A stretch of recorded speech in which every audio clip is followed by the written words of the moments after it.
चैत्र नवरात्रों का हम सभी बड़े लंबे अरसे से इंतजार करते हैं कि आएंगे, माता रानी की पूजा अर्चना करेंगे।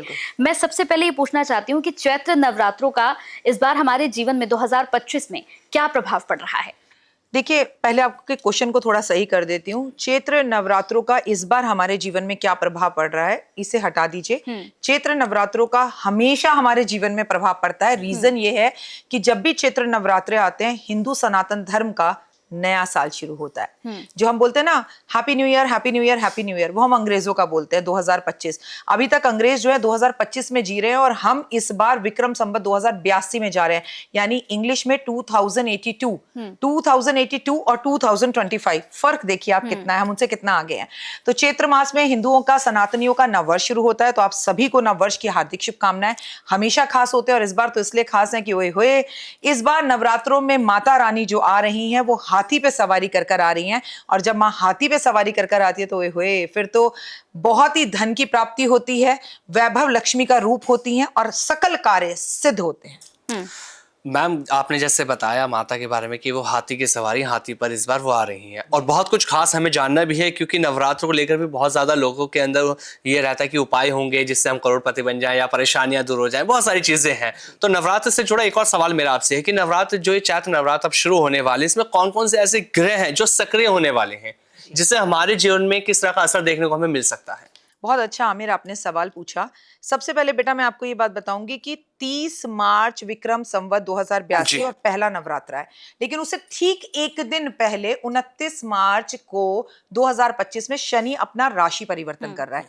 ये कहने को एक खगोलीय घटना है, लेकिन ये छोटी मोटी घटना नहीं है, क्योंकि कुंभ राशि जो कि शनि की अपनी राशि है, काल पुरुष की राशि है, जो शनि की फेवरेट राशि है, उसका अपना घर है, उस घर का वो स्वामी है, वो वहां से निकलकर मीन राशि में जा रहा है 2.5 साल बाद। तो अब तो पूरी दुनिया ही बदलने वाली है। उसका रीजन ये है कि कुंभ राशि की शनि की सारस्वती का तीसरा चरण शुरू हो गया, मकर राशि की शनि की सारस्वती ही खत्म हो गई और मीन राशि पे शनि की सारस्वती का दूसरा चरण शुरू हो गया। अच्छा, अब मीन राशि पे जहां शनि जा रहा है वहां पर पहले से बुध है, वहां पर पहले से शुक्र है। शुक्र जब मीन राशि में होता है तो उच्च का होता है। सूर्य वहां पहले से बैठे हैं, राहु वहां पहले से 18 महीने से घर बसाए बैठे हैं। अब जब शनि वहां जा रहा है और पिता वहां पर पहले से, तो पिता पुत्र की तो बनती नहीं है। तो ये सब कुछ चैत्र मास के नवरात्रि से एक दिन पहले हो रहा है। तो सकल ब्रह्मांड में इसका असर दिखाई दे रहा है और कोई ग्रह नहीं है जिससे अछूता रह जाए, कोई राशि नहीं है जिससे अछूती रह जाए। तो पूरे विश्व में हर ग्रह पर इसका असर है, क्योंकि ये एक बड़ी घटना है जो 2.5 वर्ष बाद हो रही है। इससे पहले जब शनि ने राशि परिवर्तन किया था तो नोटबंदी हुई थी 2016 में, 2020 में किया था तो कोविड आया था, और 2025 में फिर कर रहा है, जहां की वो गुरु के घर जा रहा है। गुरु और शनि की आपस में बनती नहीं, सूर्य और शनि की आपस में बनती नहीं, सूर्य और राहु की आपस में बनती नहीं। इतने विरोधाभास, इतनी परेशानियों वाले ग्रह एक दूसरे के साथ फाइट करने के लिए तैयार, तू आ तू आ तू आ। तो मुझे बताइए दुनिया में अच्छा होगा क्या? तो जिन बच्चों का नवरात्रि के दौरान जन्म होगा, उनके जन्म कुंडली में किस तरह का प्रभाव देखने को मिल सकता है?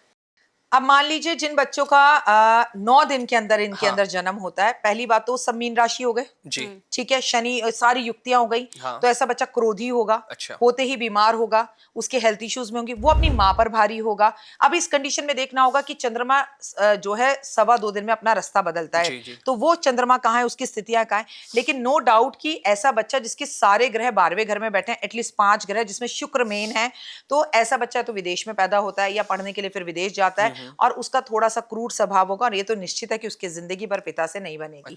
या तो पिता के साथ उसके रिश्ते खराब होंगे या पिता के साथ उसके झगड़े रहेंगे।